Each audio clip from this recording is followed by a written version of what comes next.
Caribou Coffee provided a case study in the way international companies do business in the Middle East.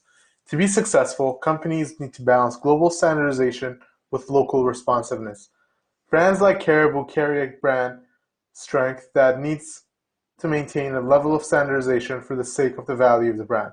However, without adapting to the religious and the cultural need of the clientele, the company would gain no traction abroad.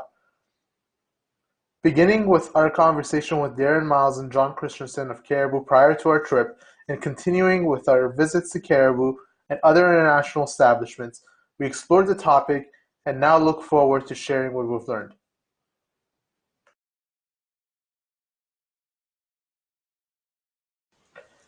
To start, we noted the locations of Caribou Coffee in the UAE and Oman.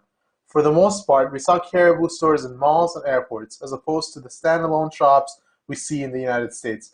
Malls play a significant role of the culture of the Middle East, given that they provide a gathering space for people who highly value relationships.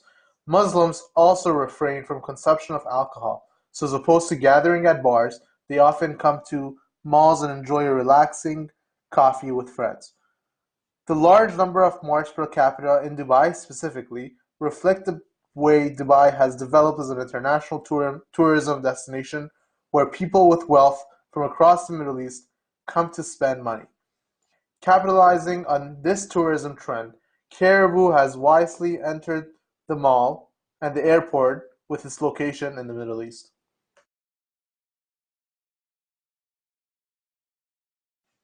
Entering Caribou, we sought to find a drink to order that was different from what we found in the United States, and we struggled.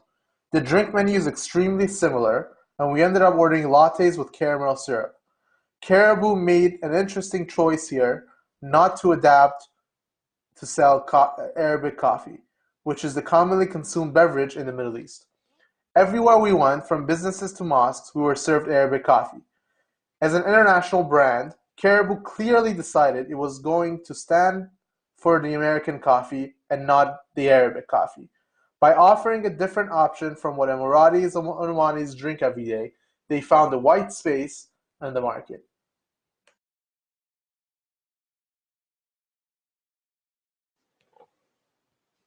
In terms of food, we found significantly more departure from what we were accustomed to, primarily driven by religious requirements. Muslims generally consume food that is prepared halal. Halal food's most distinguishing feature is that it does not come in contact with pork or pork products. Many Muslims elect vegetarianism, and because of this, Caribou sold several vegetarian items, such as the mushroom melt at left.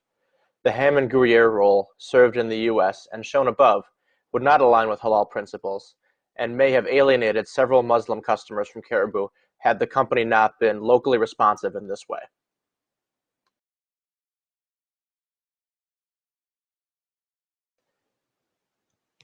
Moving to utensils, we noted that the cups used at Caribou looked very similar to what we see in the United States. The cup we bought in the UAE is on the left, and one from the US ad is on the right. This aligns with what Darren Miles shared with us prior to our trip, that Caribou has 75 core branded products that must be purchased directly from Caribou or an approved supplier. This allows Caribou to maintain brand consistency and give the same experience in the UAE that a US customer would have as well.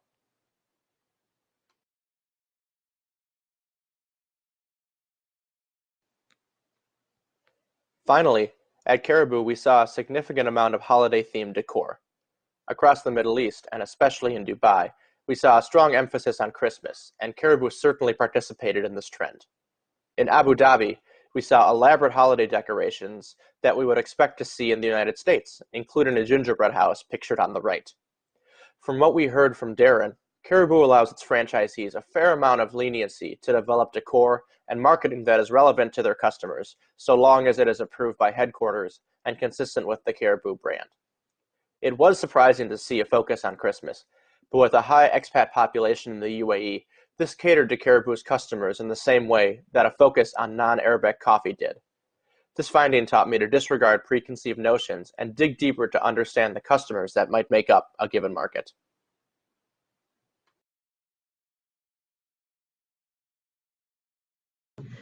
In terms of vendors in the Middle East, our tour at Coffee Planet showed us just how important it is for Caribou to maintain local partnerships as they develop a strong business abroad. In our conversations with Darren Miles, we heard a lot about the importance of the franchisees in the Middle East, but also by having local roasting with Coffee Planet, Caribou is able to significantly reduce its speed to market and thus be more locally adaptive. This partnership with Coffee Planet allows Caribou to fulfill its promise to have fresh coffee across the Middle East while also saving the company money. In addition to the cost savings and brand consistency wins of having a local roaster, Coffee Planet also advertised itself as a halal producer, providing some authenticity to Caribou's claim to be culturally sensitive in the Middle East. As a U.S. company, having a local partner who understands the needs of a predominantly Muslim population is incredibly important.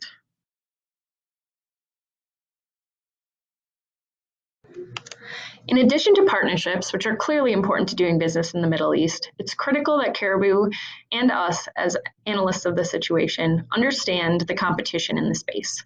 Starbucks, being the primary international player in the coffee space, appears to have a very similar approach to doing business in the Middle East, balancing global standardization with local responsiveness. Starbucks entered the Middle East in 1999, while Caribou did not do so until 2011. So Caribou may have taken significant learnings from Starbucks' wins and its losses as Caribou developed its own strategy.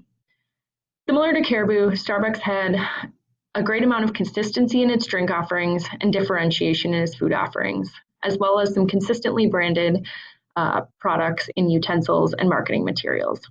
Several other food and beverage companies that we saw across the Middle East, from Burger King to Maui Wowie Smoothies, have similarly decided to enter this exciting developing market.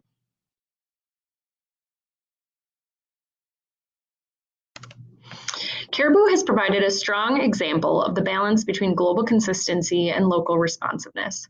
We've learned that even within one company, the choice of where to fall in this matrix may vary by product or service. Caribou has been able to maintain their brand consistency well by focusing on key aspects like beverage offerings or cups, while responding locally in other ways like food offerings or seating arrangements. As international business leaders, we will continue to face this challenge and use what we've learned from our time abroad as we make decisions in our careers. The ability to adapt to local markets, particularly upon initial entry, is key to entering a new cultural market.